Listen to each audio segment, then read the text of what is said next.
Hello, my name is Cora Wexler, and this is Arjun Shaw, Jennifer Sauter, Ainsley Turner, and Oliver Bestant. And we are 8th grade students at Dillard Drive Magna Middle School. Thank you for giving us the opportunity to speak this evening. I want to start by saying that we understand the school board is not solely able to solve the issue of gun violence in our country. There are multiple causes to consider, like the fact that almost anyone can easily purchase and use assault weapons without proper background checks. However, part of the school board's responsibility is to ensure that students feel safe at school. Unfortunately, that's not the case.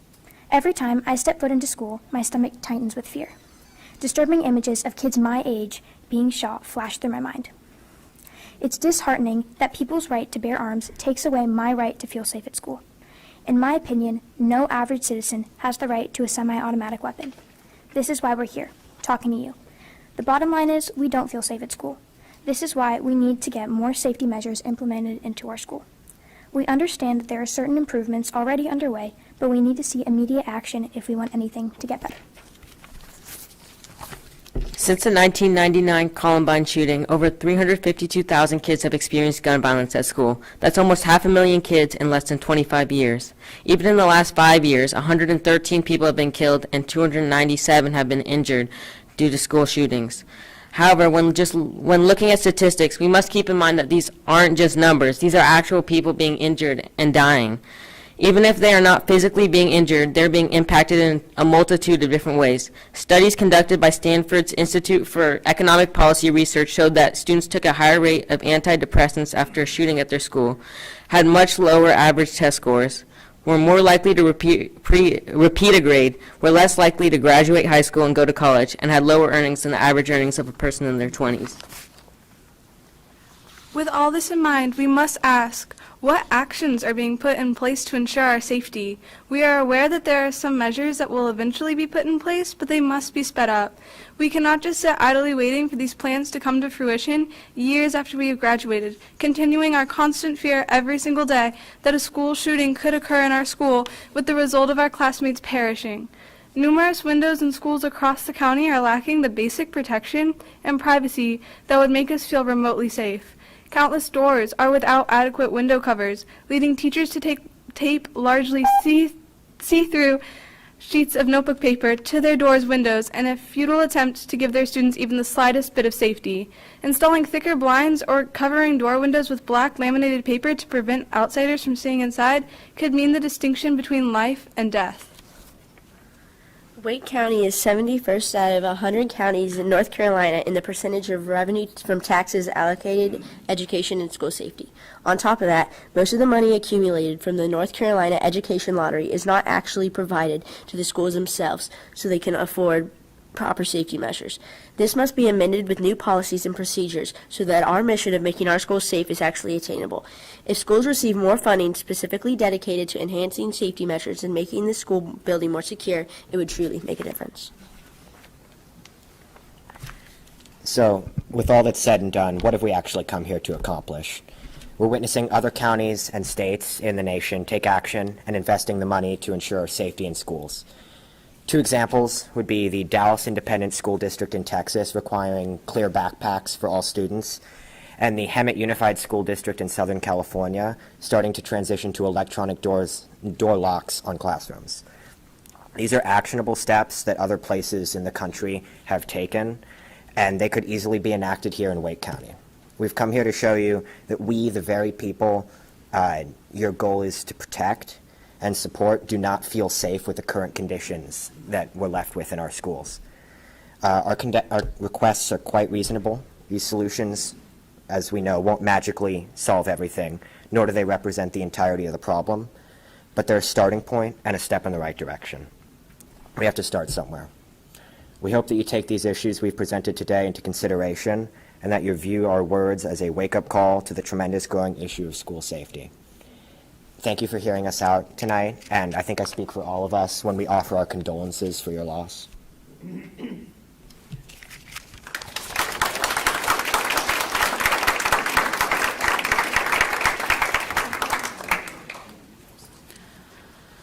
Our next speaker is Dennis Berwin, followed by Timothy Kelly.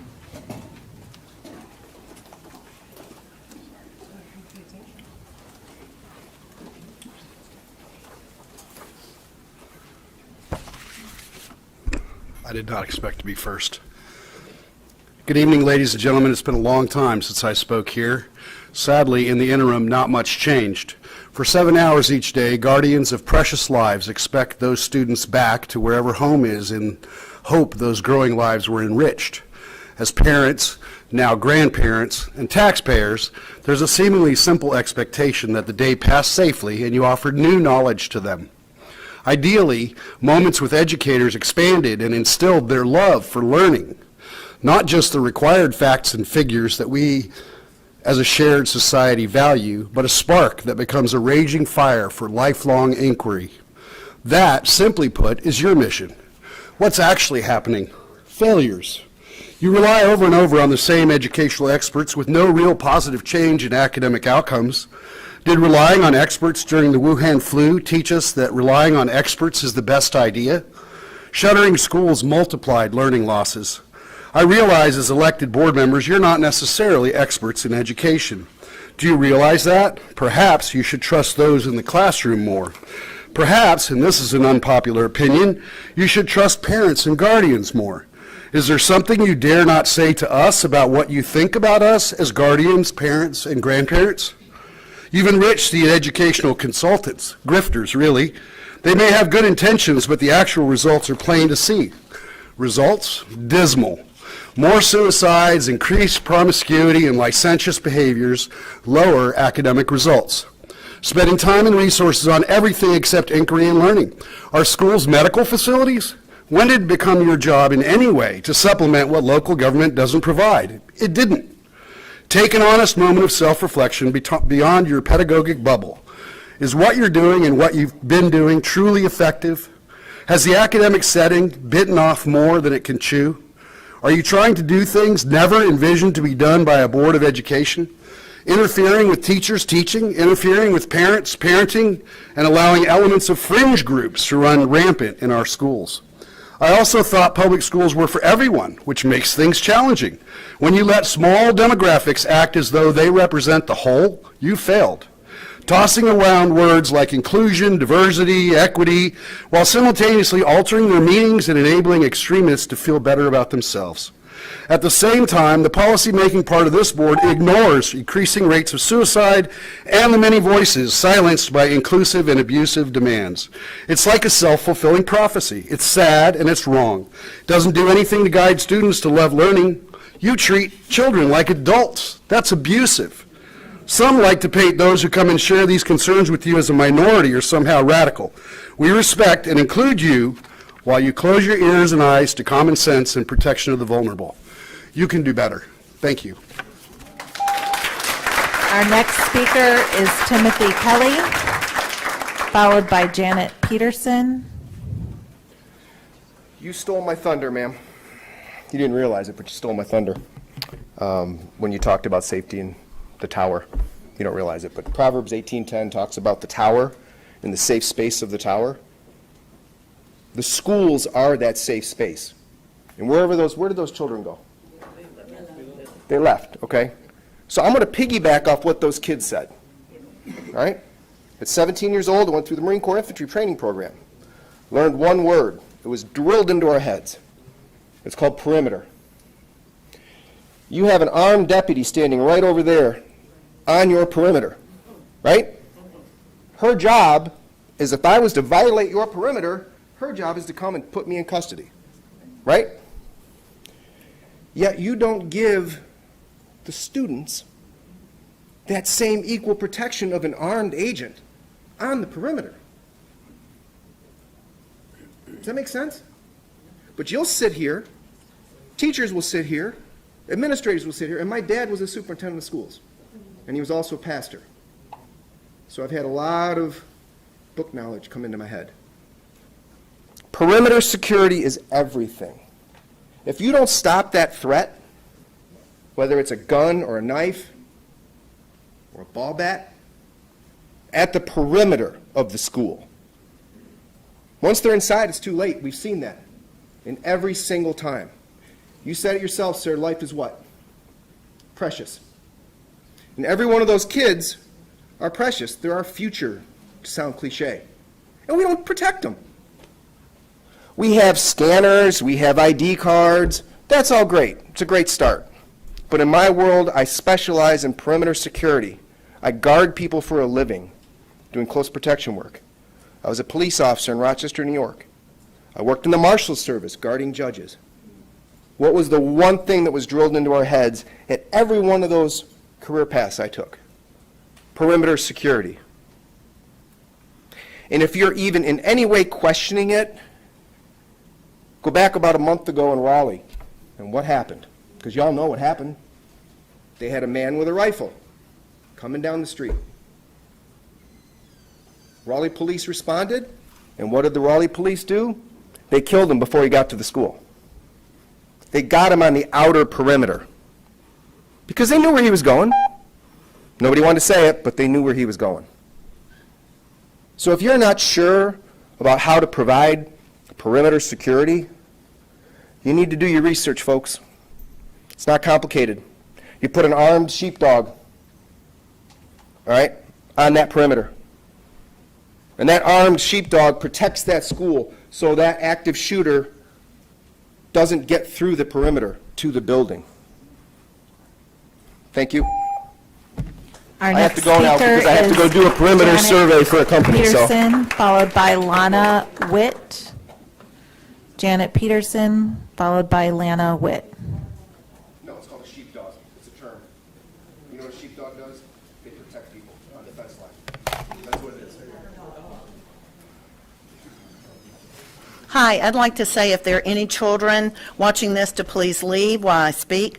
I want to say that I appreciate the work that the school board did on policy 3200, and I appreciate the positive statement that they made regarding the cooperative partnership between parents, guardians, the community, and schools, and then that being the key to fostering and improving educational achievement.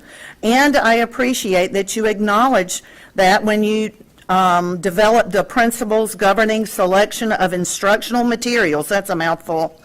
But I'm concerned about part of course, of those issues. So D says the material should be educationally suitable, appropriate for the age, maturity, and grade levels of the applicable students. That's a great job there. However, you put that it should not be pervasively vulgar. I'm going to assume that you're using the same principles when governing selection of library collection materials. I assume that, and I listened and I watched as you discussed and you debated that term, pervasively vulgar. I listened to some of the board members talk about the definition or request a definition for that term. I listened to some of the school board members say that challenged books were only a few books with a few selected inappropriate pages. And I even heard someone say, and I'm paraphrasing, that she thought that images referring to a movie were more powerful than what was written and what was read.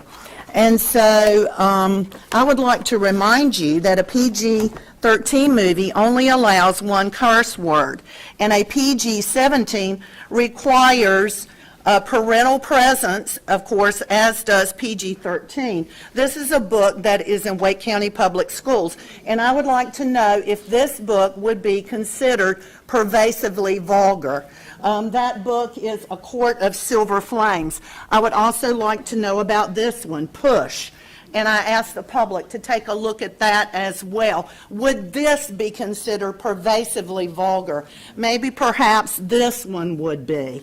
The Haters, I think someone read from this book recently. Is this pervasively vulgar? I contend that it is. And I contend that when you are purchasing and you are challenging, people are challenging books, that you consider the content, the theme, and the language. This is not a time for students to have a voice in a challenge decision. This is a time when your job is to show your leadership, your guidance, and do what's right.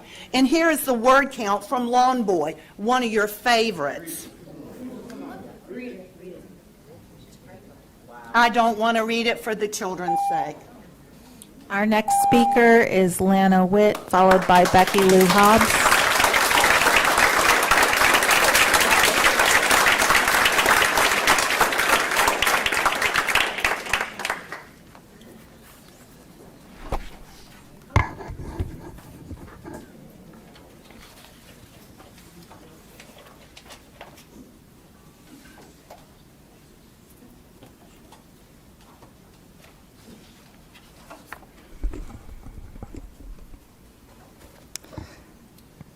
Thank you, Mr. Bloomberg. I left copies of content on this book specifically. It was recently highlighted in the News and Observer on the front page. It looks innocent enough, wouldn't you say? The cover of the book. For a moment, I'd like us to pause and envision the experience of my friend in the fall of last year at Athens Drive High School. Imagine substituting as a special education resource teacher in a classroom with students who have IEPs. The main English teachers teaching the class welcome her and tell her to sit in the back of the room as they begin read aloud for the book, The Absolute True Diary of a Part-Time Indian by Sherman Alexie. During the read aloud, imagine her startle as students in an inclusive classroom with fellow special education classmates were called on to read in front of peers and educators contents that extensively speak about death, committing suicide, body parts of boys as well as girls, lower area, upper area, don't need to say the words, functions of those body parts, eating disorders, and more. One of the lines in this book spoke of the excitement of a male in finding out his sister died. How does this educate high schoolers?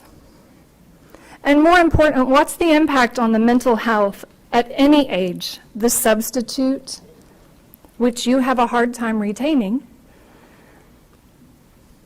and especially the students? As a female student in that class came across the phrase chronic masturbation, at her discretion she shared, "I'm not saying that."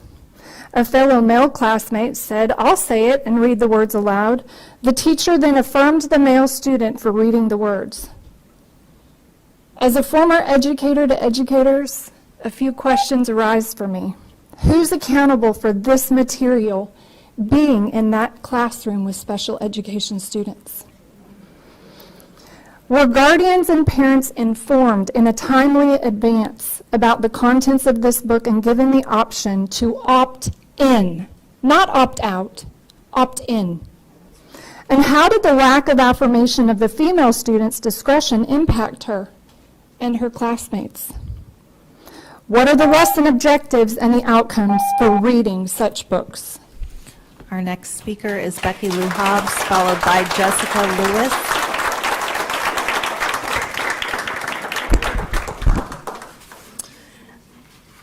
Hello. Last time we spoke about policies 3200 and 3210 and what pervasively vulgar means. Yet most of the board still seems to be supporting this type of materials in school. So here's an example of one of the many books Superintendent Moore, Chair Mahaffey, and the board support. Jesus Land by Julia Shears. It's rated 4 on the rating system, which means no minors, adult content, no child under 18.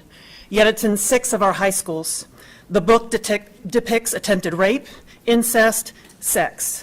It also has prolific alcohol abuse and profanity. And I quote, "Scott unclamps my mouth and snakes a hand down my top, groping my breasts through my bathing suit. Not quite ripe, but tasty all the same. Fuck you," I scream at him, craning my neck to look into his eyes.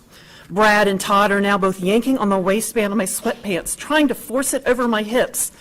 Scott is reaching under my swimsuit. I flail my arms and legs like a possessed rag doll, trying to twist from their grasp. The girl in this book is only 12 here. I open my eyes in a boozy blur, see his penis jutting from his shorts. He grabs it by the root. "Lick it," he says in his thick voice, pressing my head towards it. I've heard girls giggle about blowjobs at school, and it's something a boyfriend acquires of you. I stare at Scott's penis. There's a pearl balanced on the tan tip. It smells like liverwurst. Like a lollipop, he's begging now, breathing hard. He wags his penis, his hand touches it to get my attention. I close my eyes, stick out my tongue, and he touches the side of it. Open your mouth, Scott says, and I do it. He puts it between my lips, grabs my hair, and pulls my head down onto it. A moment later, he groans, and something slimy spurts into my mouth. It tastes like pond water. She's 13 in this scene. So, some of the other phrases in this book that appear multiple times. Whoa, nice udders. You can't jack off with Jesus. Today's a good day for sex. Look at that Woody. And the profanity samples, ass, bitch, dick, fuck, pussy, shit. And that's just to name a few. The fact that Chair Mahaffey and this board is not objecting to me reading this right now, it's an offense and it speaks volumes to the depravity of this board. Who could read this or show these obscene pictures at work and not have repercussions? But somehow Chair Mahaffey and the board and the administrators seem to think it's okay to talk to children about dicks, woodies, pussy, and fucking.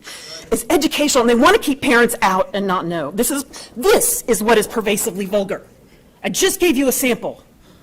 Remove it from our schools. Keep this out of the hands of our children.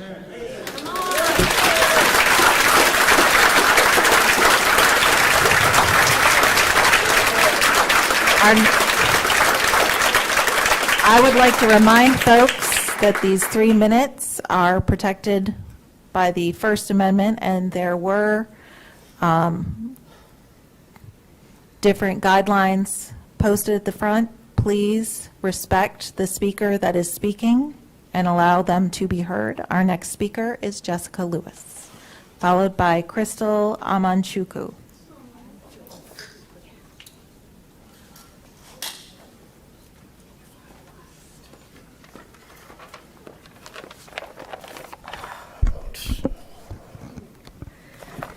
Good evening. Here we are a year and a half later, and we as parents are still speaking to you about the obscene material that our children have access to. This is ridiculous that the school board continues to ignore parents on this issue.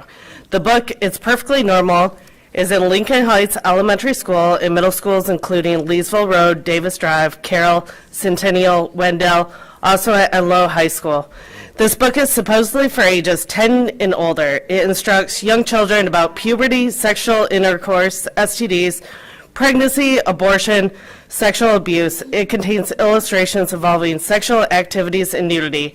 Here are a few quotes. When the clitoris and penis are touched and rubbed, the body feels good, tingly, and warm. It feels sexy. A male can have an erection when his penis is touched and rubbed. When he has pleasurable thoughts, an erection makes it possible for the penis to enter the vagina. The illustration depicts a young man lying on his bed, exposing his penis and scrotum. Masturbating is perfectly normal. Boys and girls experience sexy feelings when they masturbate. Masturbation is touching and rubbing for pleasure because it feels good. During sexual intercourse, the female's vagina becomes moist and slippery, her clitoris becomes hard, and the penis becomes erect. It can involve the penis, vagina, mouth, genitals, or anus. The wetness from the vagina makes it easier for the penis to go in. Sexual intercourse is when a male and female are close to each other, that the penis goes inside the vagina and the vagina stretches to fit around the penis. When the feelings come to climax, semen is ejaculated from the penis and squirts into the vagina. The book also talks about having an abortion. So now the book is teaching our children it is perfectly normal to have sex, and then it is okay to get an abortion. Why, just why, are you allowing books to target and sexualize our children? Why do 10-year-olds need to know how to have sex? And why do some school librarians feel like they need to have these books like these?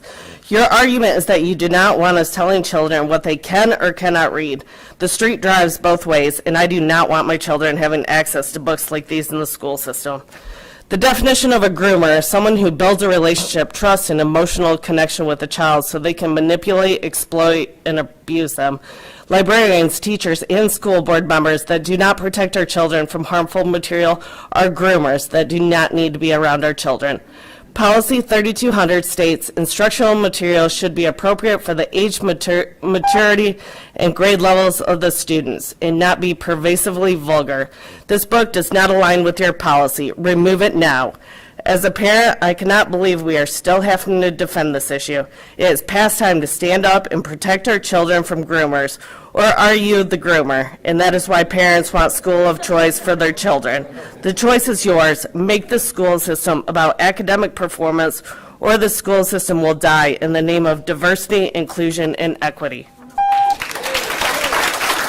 Our next speaker is Crystal Aman-Chukwu, followed by Patrick Wooden.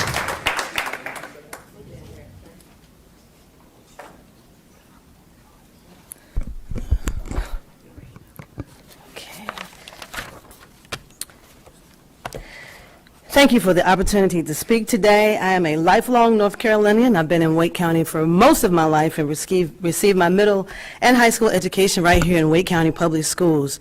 I'm here today to express my concern about the priority of academic advancement and our need to invest more resources in the right places and less in the wrong places. This particular book is called Queer, the Ultimate LGBTQ Guide for Teens, and is in high schools throughout Wake County. I'll read some of it for you. Just as there are many different types of relationships, there are a gazillion ways to have sex. Not all gay men have anal sex, nor do all lesbians like oral sex. Not all trans guys wear dildos. It's a rainbow, darling. You'll need to figure out for yourself what you like at some point. Have patience with yourself and get plenty of practice to enjoy sex. Don't worry, very few people will turn down the opportunity for more practice. It talks about touching and rubbing. Genital stimulation can come from any part of the body. You can use your hand or hips or feet, or you can rub your private parts on someone's thigh, arm, genitals, butt, and ankles. You may stroke his penis, insert fingers into his anus, or insert fingers into her vagina. It goes on to talk about anal sex. This can involve penetration with the penis, fingers, or a sex toy. For care of the sex toy, it talks about the anus has lots of bacteria. When spread elsewhere, it can cause problems. If you're going to use a sex toy for anal penetration, be sure to use one that is silicone as long as it doesn't have electrical components. Just boil it for 5 minutes and run it through the dishwasher. Penetrating the anus with a foreign object like food can be dangerous. Can be dangerous. So don't think about it, even if it seems like a good idea at the time. Exploration is a big part of sex. You might find that you're into some weird stuff. Although if you only knew how many people were into weird stuff, you'd realize it's not so weird. Some people like to role play, dress up like animals, tie each other up, wear leather and high heels. Hey, whatever makes your toes tingle. There's no reason to be judgmental about consensual sex. It also goes on to talk about monogamy, that some people like to be with one partner, some like to have others. Either option is okay. I think it's easy to see that this book is of concern. This book is not informational, it's instructional. It's an all-out endorsement and encouragement and playbook on how to discover the rainbow. In other words, to be promiscuous. This book sends the readers, which in our context are teenagers, on a journey to be promiscuous and to explore all kinds of sex. And let's face it, we're talking about teens. If they're exploring their sexuality in such a intense way, they're not studying. They're not preparing for their futures. Let me ask you a familiar question. Is this 4th grade? Will this be on the SAT or the PSAT or college entrance exams? Let's go back to being a school. Our next speaker is Patrick Wooden, followed by Dana Ramos.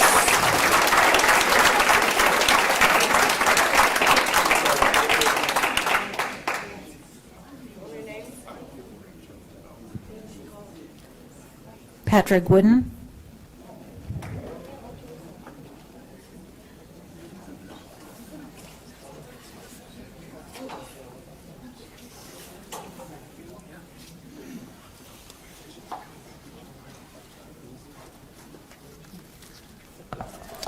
Thank you for this opportunity to speak.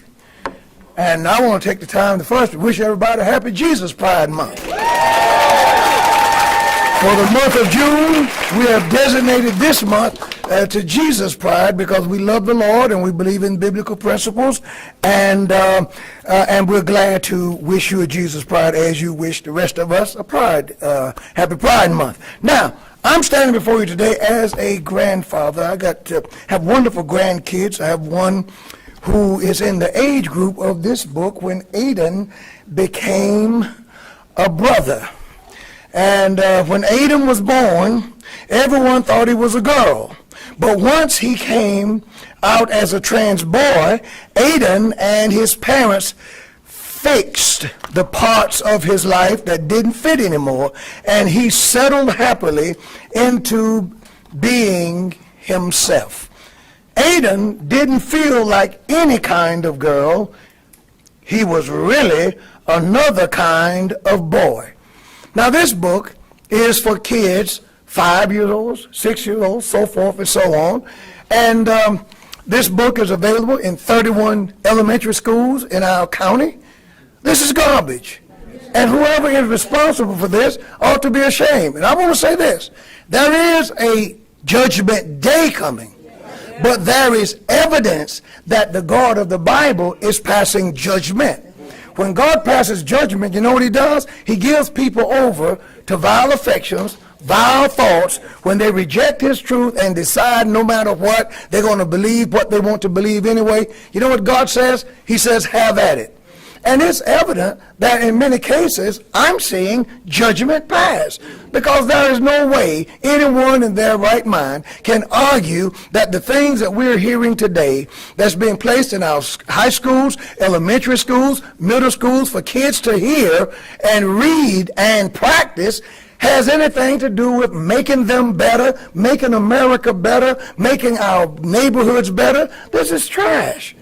And I pray that to the extent that you can, you will rise up against this. There ought to be something in us that will make us want to protect the hearts and minds and even the appetites of our children. And many of them have no sexual appetite at all until they read this. Why are we sexualizing our children? I'm as angry about this as I can be. And I pray that you will consider our words and give our children a chance. They're not sex toys, and they're not your kids. We want to leave raising the children to the parents. Thank you very much. Our next speaker is Dana Ramos, followed by Robin Livingston. Dana Ramos, followed by Robin Livingston.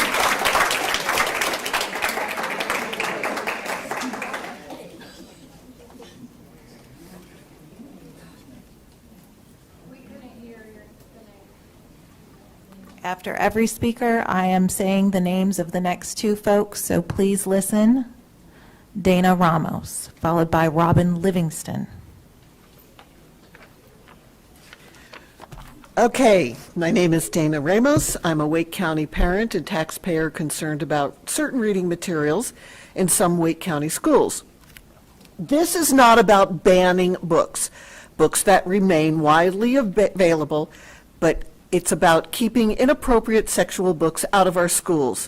One explicit book example, titled What Girls Are Made Of by Elena K. Arnold, is located in at least 14 public schools.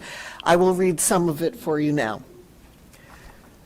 I laid a towel on the sheet in case I bled, and then I watched Seth roll the condom over his penis and watched his hand pushed into the flesh between my thighs, spreading them apart, and I watched him maneuver his latex-wrapped erection as he pushed and tried to get inside.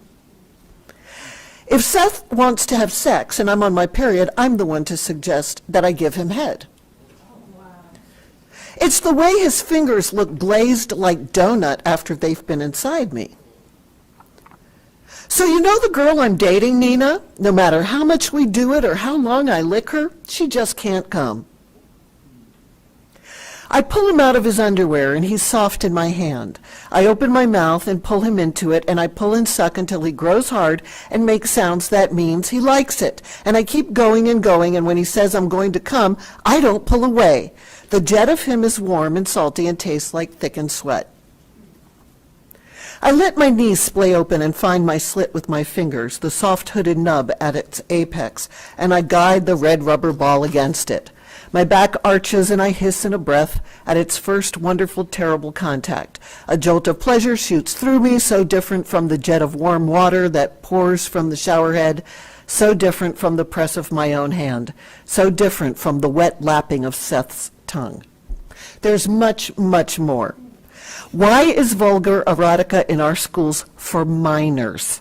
Please explain how this has literary value or supplements academics.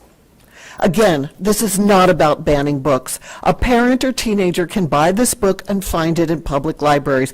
But most parents, Democrat and Republicans, believe vulgar erotica in our schools is completely inappropriate. This book and many others should be removed from schools. Thank you. Our next speaker is Robin Livingston, followed by Stacy Campbell.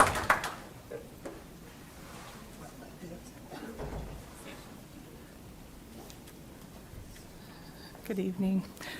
I wasn't here on the 16th, but I did listen to all the debate about Policy 3200, and I'm hoping that most people heard it, and unfortunately, I wrote a speech, but I left it in the car. It felt like it was a really honest debate about balancing the legalities as well as the interest of students. I don't believe in censorship. It's very hard to follow some of this. We are not a Christian school, so people have different viewpoints, and while I'm uncomfortable with some of the material that is being read right now, I've read some of the books that have been on some of the banned book lists across the country. I don't find most of them too inappropriate for a high school kid. So I just wanted to let you know that I do support you all. I know these are difficult times, but I want to thank you for your hard work. Thank you. I want to remind folks to make sure that we can clearly hear speakers and to keep personal comments to yourself unless you are at the podium. Thank you. Our next speaker is Stacy Campbell, followed by Jim Walsh. And very quickly, at the beginning, I said we had 45 minutes and then we were going to get back to business. There is about 7 minutes remaining in that time. Good evening, everyone. I'm here to speak really quickly about my mother. She was a Wake County public school teacher in special education, 71 years of age. Her name is Paulette Brooks. And my mother turned down a position as a principal. She turned down a position on this very school board. She wrote final exams. She was a majorette coach. She worked at 3 different of the high schools. She trained countless teachers. She tutored. And when she retired, 6 months later, when she found out there was a shortage, she came back in and still taught until she died. I'm here because in February, I tried reaching out to the schools with phone calls, voicemails, and emails. And after a month of no response, of trying to retire my mother out, I had to go into the school. And when I went into the school, they didn't give me much help. Needless to say, on the 8th, I was able to change and submit the paperwork finally. And 4 days later, my mother passed away. And I was told by Ms. Shroud, and the HR office that even though it was submitted, the paperwork was submitted and the beneficiary said that it was not valid. It is 3 months later and I'm still holding the check, refusing to cash it until this is fixed. There was no verification given by the HR department by Ms. Sherrod when I asked her if there was a benefit for my mother or anything in place, because we didn't have all of the information, because in her final days she was unable to speak. After she told me that there was at least a $25,000 to $50,000 death benefit, I asked her, I let her know that I was going to have the funeral people give her a call. When they called, she gave them the automated system number. As a result, I had to cremate my mother and not bury her. I had to come out of my own pocket to take care of this. I don't wish this on anyone, especially when they're grieving their parent. I cannot understand how, if the paperwork was turned in 4 days before my mother's death, how it's not valid. As a community activist and ties through ABC 11, I promise you I will not let this rest. With all this being said, I implore the board and petition you to make changes in policies, make sure people are trained properly. And not just that, why should teachers have to pay out of their own pockets for their own substitute teachers? You have to pay in order to have a day off? These things should not be like this. It is with a heavy, stressful heart that I am here, and I wish this on no one.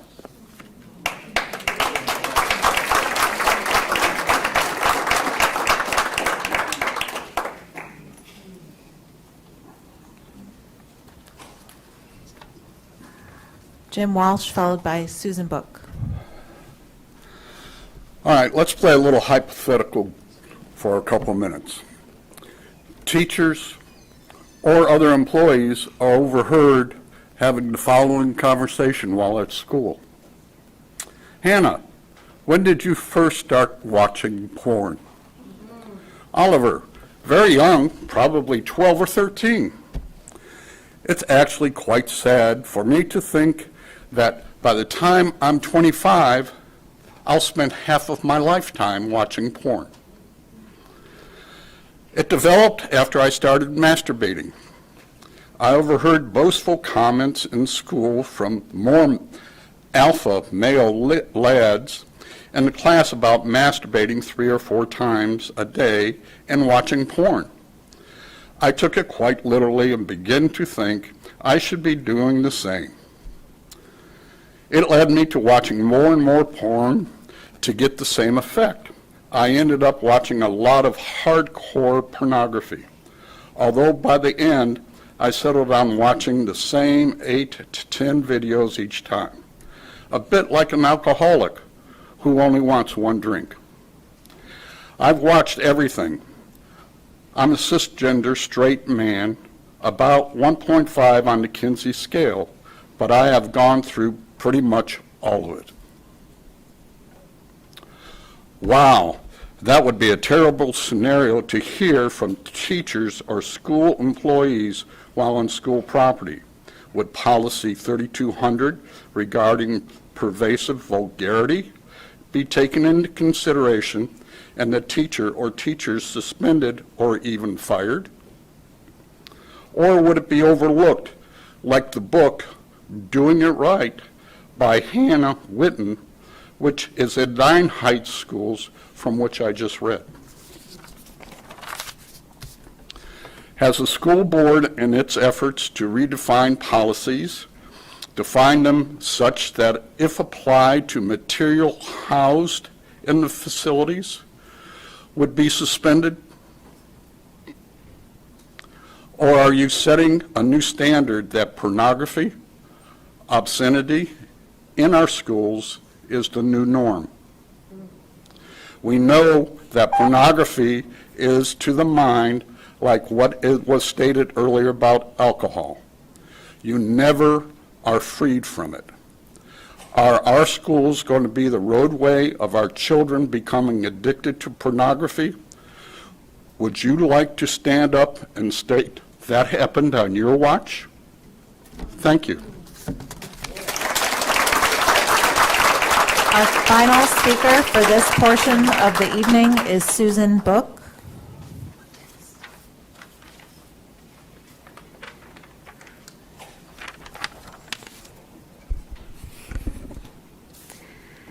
Every child deserves to feel safe, wanted, and to be given the opportunity to thrive. No child should live in fear at school or in our community. Every person working in our school system should feel safe and be given the opportunity to be themselves. It's June and it's time to celebrate Pride. It's June and we should be especially conscious, especially in our policy meetings, that our LGBTQ+ students and employees have the right to be the right to have safe existence. Safety, you see, is not SROs patrolling hallways. It is not just in how we monitor our entry doors. Real safety is about the resources and, most importantly, the relationships we build. Knowing that there is someone in your building who validates you is important for everyone. Knowing that there are books for you and your library is important for everyone. It is especially important when bullies come to your door. So I'm here to thank the teachers, the counselors, the principals, who outwardly let our students know through symbols and words that every child is deserving of love. I hope that Wake County Schools is brave enough to celebrate pride. I hope they are brave enough to keep books on the shelves that represent all students. For now is not a time to be timid. It is not a time to be a timid ally. Pride is about standing together in the fight for humanity. I ask that all our board and our community stand up for LGBTQ plus students and employees now more than ever. Thank you. That will pause this part of public comment. On 79 years ago, on June 6, 1944, we lost nearly 250,000 of our young people. You guys probably know this, but there were many young soldiers who lied about their age. They were 15, 16, 17 years old so that they could go and they could fight. What were they fighting for? They were fighting for the standards of freedom that we know and love so well, and they wanted that to be extended. But you know what else? They were young men, and they understood that being a man meant that being courageous is you run into the battle. You run into where there is danger. These men knew as they were going on these boats, they were running into gunfire, and they did so willingly because they believed in the country that we were in. And I will tell you, in the North Carolina Constitution, in Article 9, it says, education is encouraged, Section 1. Religion, morality, and knowledge being necessary to good government and the happiness of mankind, schools, libraries, and the means of education shall forever be encouraged. I know you guys are tired of us standing up here and talking about what is in our schools and what needs to be taken out. So could you just do it? Could you just focus all of your time on actually educating our children so that they're able to be critically thinking and mature adults? As a nurse, I want you to understand something. There is no pride in perversion.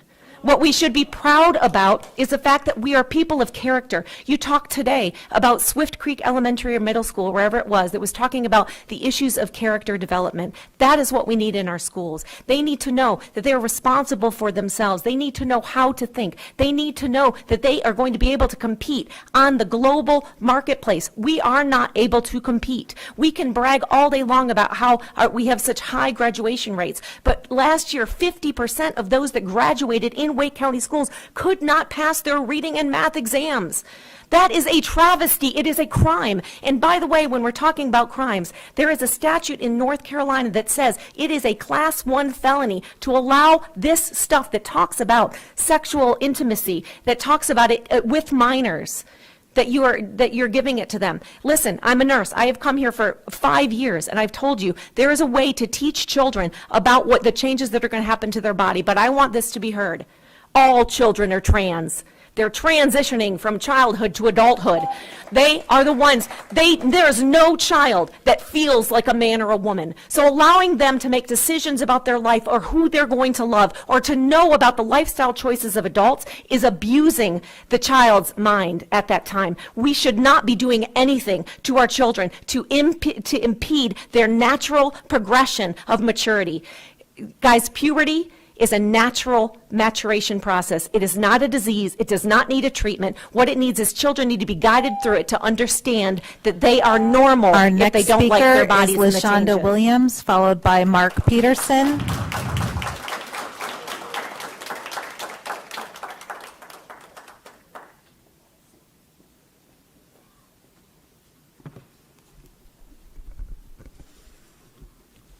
Good evening, and thank you for the opportunity to speak this evening. I am a wife of one and a mother of 4 with 3 under 3. I am also a proud aunt of 16 nieces and nephews, 6 of which are between the tender age of 4 and 15 years of age, which is generally the age range of children that are in elementary and middle school. Their topics of conversation range from recognizing sight words to critically thinking and analyzing scholarly articles. I must admit, at times, those scholarly articles, they can get sometimes in the weeds with data, but that's okay in comparison to how in the weeds some of these inappropriate books and materials get that are being considered to be made accessible to elementary and middle school children. I am a product of WCPSS. So this bothers me that sexually explicit books are made available to students, elementary students particularly. One in particular is entitled, All Boys Aren't Blue, by George M. Johnson, who is a journalist that self-identifies as queer and thought it necessary to write a book about how he became into knowing he was that way. So listen to this. The book in chapter 15 describes how he was sexually assaulted in the boys' bathroom at school and how he lost his virginity twice. I said how he lost his virginity. The only clean way to describe how you lost your virginity is to literally say, I lost my virginity. Anything beyond that is sexually explicit and inappropriate for an elementary or school-age student to read in his or her leisure, possibly and most likely without the parental consent. So I find it odd that as late as today, the state of North Carolina has a general statute numbered 115C-81.30 entitled Reproductive Health and Safety Education Provided by Local School Administrative Unit. So Clause A states that each local school administrative unit shall provide a reproductive health and safety education program commencing in the 7th grade. Materials used in this instruction shall be age appropriate for use with students. It says that one should teach that abstinence from sexual activity outside of marriage is the expected standard for all school-age children.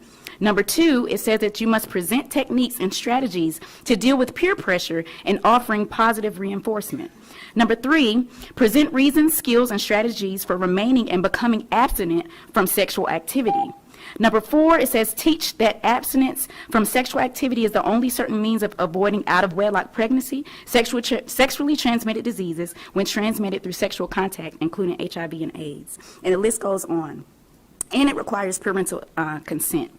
So if that is the policy for sexual education, then certainly there should be some policy where parents are required to give consent to the materials checked out by their children from the school, or even to have a voted say as to what books are put in the media center. Our next speaker is Mark Peterson, followed by Jennifer Labs. I'd like to start off by commending all of you for the work that you've done so far this year. I've watched some of your discussions amongst yourselves, and I get a ray of hope seeing you hash out things and debate issues. And I'm also very happy to see that we have a proud Christian, a bold Christian, who is not shy about asking for prayer for those who need it. I'm a little concerned about something I heard earlier tonight. The public comments section began with an announcement that no one had signed up for an agenda item. I signed up for an agenda item. I've asked others if they signed up for an agenda item. Would everybody who signed up for an agenda item please raise their hand? I want to know. No, well, I won't know. This is a rhetorical question. I'm going to give the chairman a benefit of the doubt that maybe she didn't know that what she was telling us was not true. But when this happens, we lose trust and faith in this school board when we are told something that is flat out false. We signed up for agenda items, but we're told no one did. Now, that said, we've been talking about books that are offensive. I want to look back a couple of years. If y'all recall, a couple of years ago, 6 books were banned, essentially, not officially. I don't think they were taken off the shelves in Wake County schools, at least I'm told they're not. But 6 books were banned. This is one of the 6. I bought this book because I wanted to know what was wrong with this book, because we were told that some of the content in Dr. Seuss's books were offensive or might be offensive to some people. I've read this book all the way through. It's called If I Ran the Circus. I invite all of you to read this book. Get your hands on it and tell me what's offensive in this book. The only thing that I could find, 2 items, the song Dixie and a picture of some, looks like cats that have black faces that are driving around in cars real fast. This is all I could find in this book that might be offensive. Now, when this and 5 other books were banned, I heard nobody come to the defense of this book. But I hear people now defending books that you've heard with the content of them. They're clearly offensive. Why is this banned and those books aren't?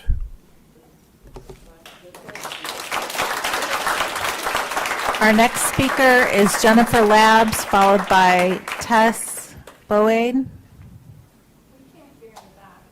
Jennifer Labs, followed by Tess Boade.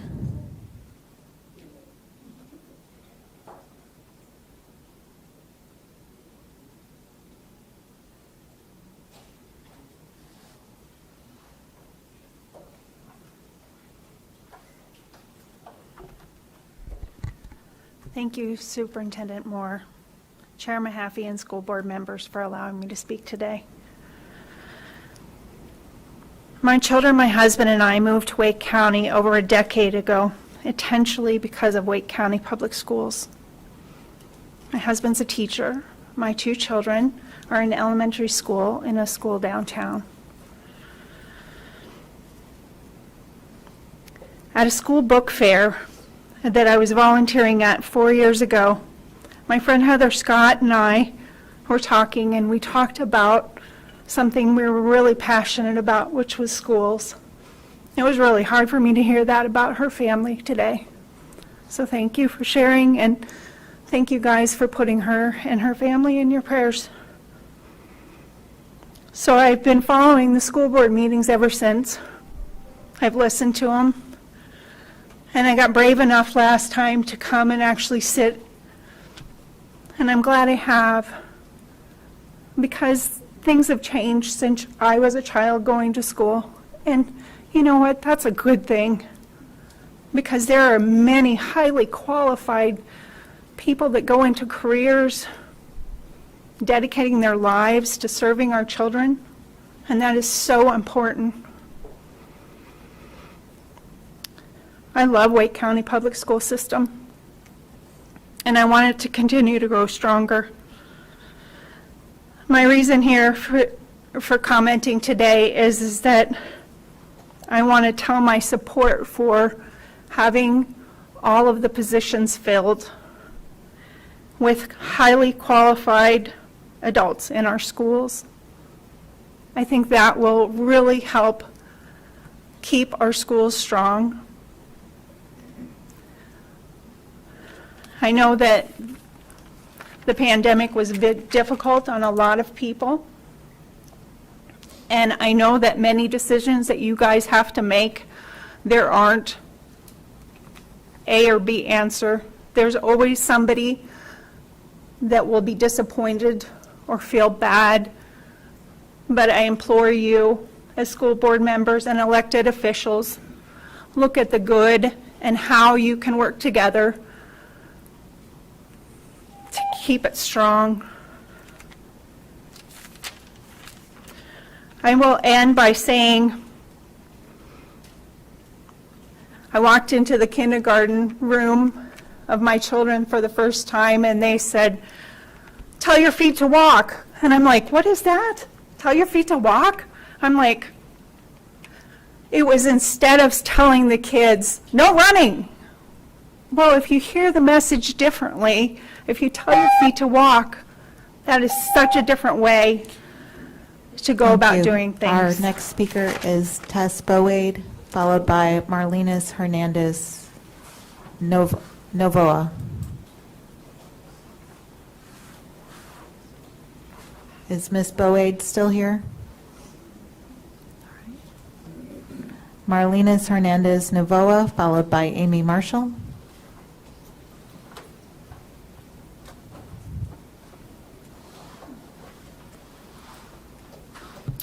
I want to thank everybody for being here, and I want to thank God first. I still can't believe that I'm alive here in this world. I live in Wake County, and I'm disgusted with the school system.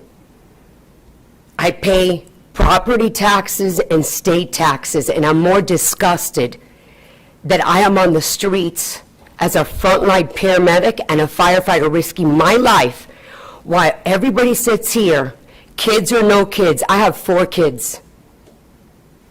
I'm a mother, I'm a wife, and my 4th daughter has a disability, a rare disability. But I told her, it's not a disability. You're an angel from God. She has gone through so much in that Wake system that I will stop it. So I moved into Wake County, and I'm paying those taxes, and I'm working overtime, and I'm working 24/7, 7 days a week, and I'm going to work for North Carolina if it's for free. You guys need to really go home and pray tonight, because I pray every day and I talk to God every day. Everybody thinks I'm crazy. I took an oath to this country, and I retook an oath, and I will take an oath to the state. I am proud to say that I am running for lieutenant governor, and I'm Hispanic. And if anybody has a problem or gets in my way, God's gonna take care of it. Because, like I say to everybody, I have a firewall, and I've broken through many firewalls. I've been discriminated in this state. What's a Southern Belle girl? What is a Southern Belle girl? Do I look like a Southern Belle girl? I'm a Hispanic. My mom's from Spain, my dad's from Cuba.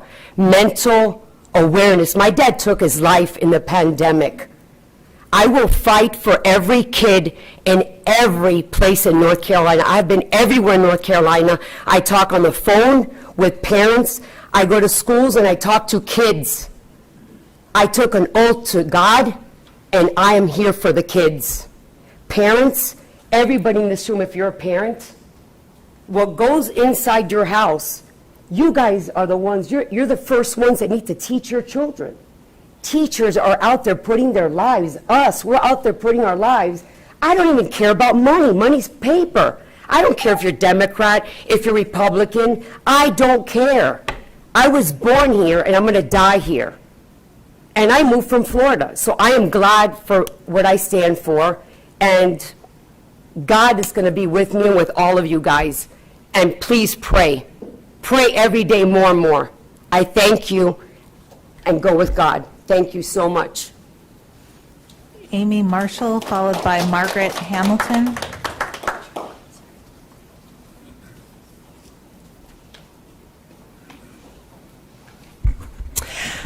Hi, I'm Amy Marshall, founder and president of Carolina Teachers Alliance at carolinateachers.org, where our vision is an unbiased and academically sound education for all children.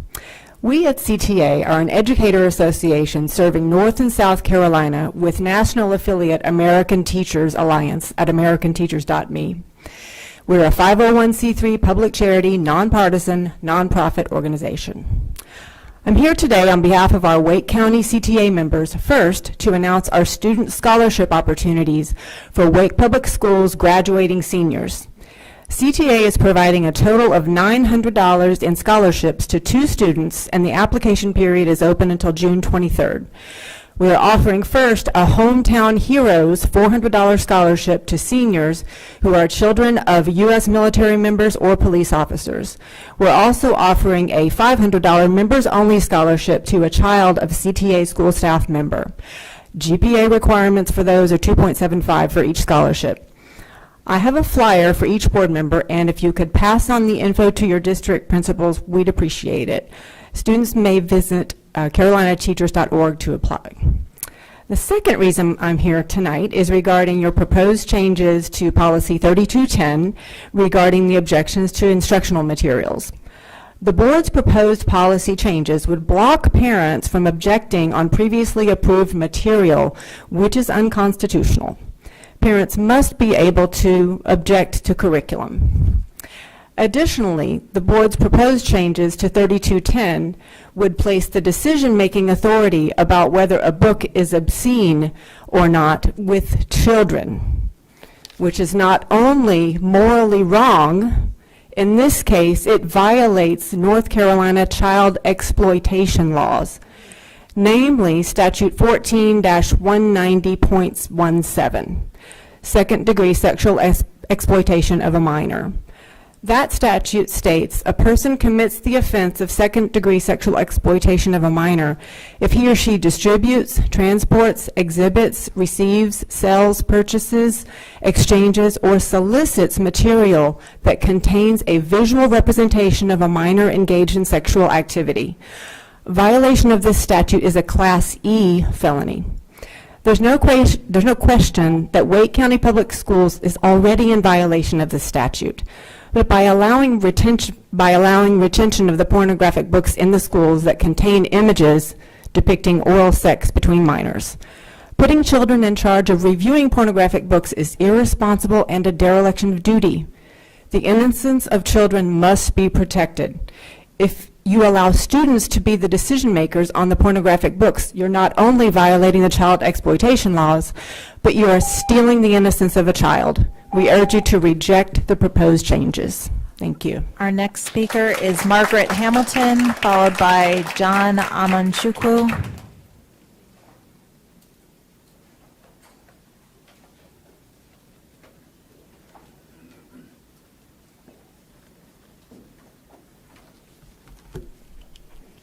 Hello. I'm here to speak on behalf of our younger children and their academics. This book, It Feels Good to Be Yourself, which has an oxymoronic title based on its content, can be found in 26 elementary schools. It is geared towards K-2, and as Macmillan Publisher says, it basically is geared toward ages 4 through 8. It introduces 4 different characters with different gender identities. It makes it seem as if gender is an imaginary concept that can be changed on a whim, when the truth is gender is factual. You're either a boy or a girl. And gender identity, what you see yourself as, that's imaginary. Well, let me read you a couple of things. First character is Ruthie. She's a transgender girl. That means when she was born, everyone thought she was a boy until she grew a little older, old enough to tell everyone that she's actually a girl. Then there's her brother, Xavier. Xavier is a cisgender boy. Which 4 through 8-year-old knows what cisgender means? Can they spell cisgender? That means when Xavier was born, everyone thought he was a boy, and as he grew older, it turned out everyone was right. He was a boy. Then there's Alex, the friend. Alex is both a boy and a girl. Then there's JJ. JJ is neither a boy nor a girl. Ever since JJ was very little, they never felt exactly like a boy or girl. They just felt like themselves. This is JJ's gender identity. Some kids feel like girls. Some kids feel like boys. Some kids feel like a little bit of both. Part boy, part girl. Reminds me of that old commercial. Sometimes you feel like a nut, sometimes you don't. Is that okay? Some kids don't feel exactly like a boy or a girl. They feel like neither. Some kids feel that their gender identity isn't always the same. It's often changing. So now are we endorsing schizophrenia? What are we doing? Whether you feel like a boy or a girl or neither, if you describe yourself another way, that is your gender identity. When does this foolishness stop? When you shroud lunacy, insanity, or fallacy in colorful words and pictures to be read to young children, you have created an unsafe environment, since we're talking about safe environment, right? Where does it stop? At this tender age, our children should be learning their ABCs and 1, 2, 3s. Who authorized this? Who told you that you are God? Who gave you permission to tell our children who they are and who they're supposed to be? This is intentional and evil at its core. Get back to what you were elected to do and formally educate our children, not indoctrinate them with left-wing ideologies under the guise of providing a safe and welcoming space. Hear us clearly. We will not surrender our children. Leave our children alone.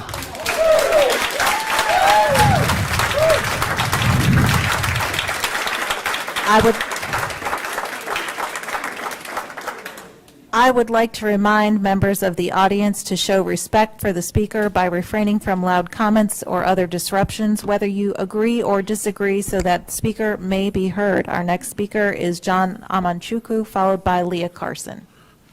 Lindsay Mahaffey, you opened this session earlier on celebrating Pride Month.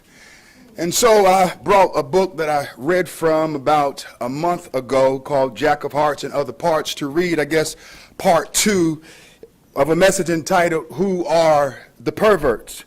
The book says this. It says, eventually he finishes and pulls out. And the condom, of course, is covered in SHIT.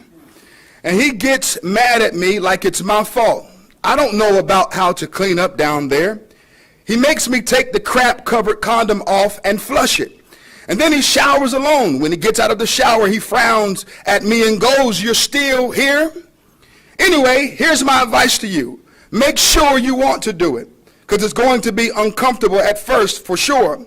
But it can be fun, too, even if you don't have a prostate.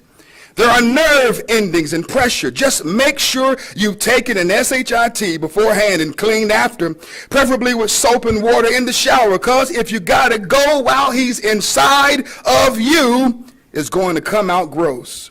When you're ready to get FUCKED, use lots of lube. A finger first. Go slow. Make sure he's still focused on keeping you turned on too. It helps if you start out riding him face forward. Then you have more control over how deep he goes, and you can still communicate what you need. Once he's in, you tell him to just stay there for a while so you can get used to it. Then when you give the okay, he can slowly start effing you. If you don't like it, tell him to stop. If you decide to switch holes, use a fresh condom. And be prepared, sometimes SHIT just happens. But if you take it slow, it can be really great. Is that what you celebrate, Lindsay? Happy Pride Month to what? Feces on condoms? Stimulating prostates, whether you have one or not? Is that what you condone? Is that what you celebrate when you acknowledged Pride Month? Be it known today that Galatians chapter 6 verse 7 says, be not deceived. God is not mocked. You can't laugh at him. Whatever a man sows, that shall he also reap. And the operative word is that. You sow this filth to children, Lindsay, and you're going to reap it. If you celebrate Pride Month and push this filth on kids, you're going to reap it. It's going to be more terrible for you because you are of age. You're adults. You know what's right. You know what's wrong. Tyler, you're going to reap it if you say nothing and only speak about the black issues. You're going to reap it, brother. Monica, you're going to reap it if you say nothing about it. And you know in the black culture, we don't even condone this stuff. We fight against it. Our next speaker Stand for is truth and Leah stand for what is Carson, right. followed by Renee Seckel.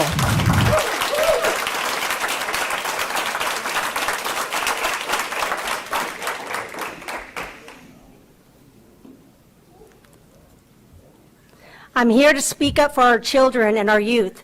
They are being robbed of their innocence by the culture, woke parents, and the school system.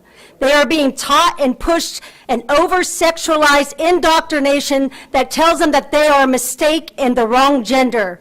That's a lie. They are also surrounded by adults that are celebrating pride instead of humility.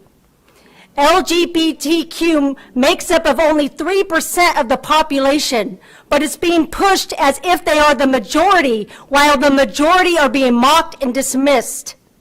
We are already seeing the effects of this push. Young children and the youth are depressed, suicidal, and confused more than ever. I have recently heard countless stories of young trans adults who regret their decision and are now dealing with lifelong consequences.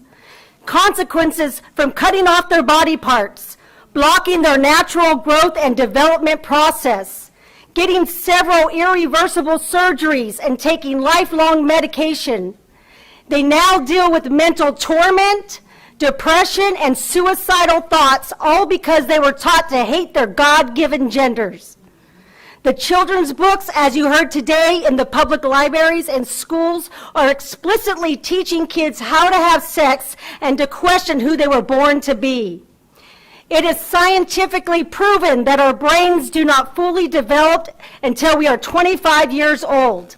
When we are children, we don't know who we are or how to make decisions. I was a tomboy as a little kid who never wore a dress and loved to climb trees as a kid.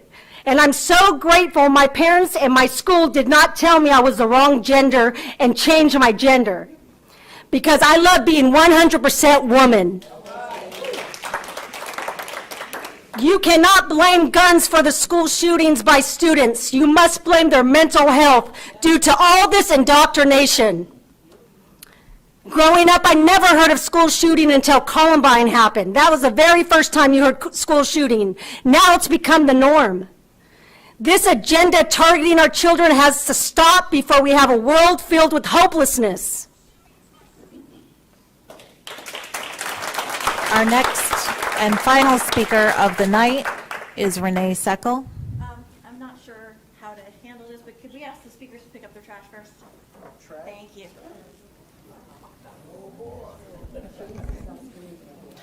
Hey, first off, I want to say I know that this is a really hard day for a lot of you for several reasons, and I'm really, really sorry that I have to be up here speaking tonight. I'm sure you would all rather be home with your families, and I sincerely feel for y'all. Second off, I had the pleasure of coming to the policy meeting just to watch. I guess it was about 2 weeks ago. And first off, I just want to say how much I learned while I was there.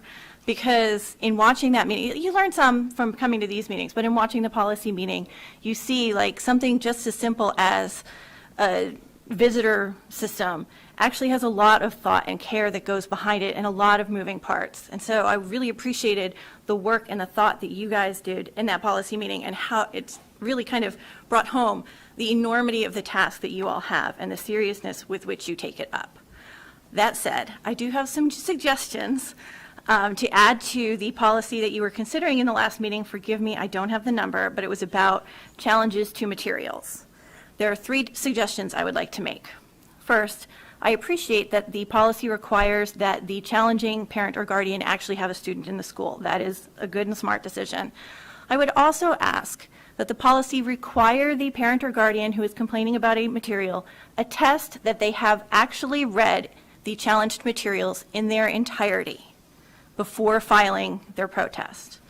Second, I would ask you to please consider a requirement that the child actually have encountered or is imminently to encounter the material.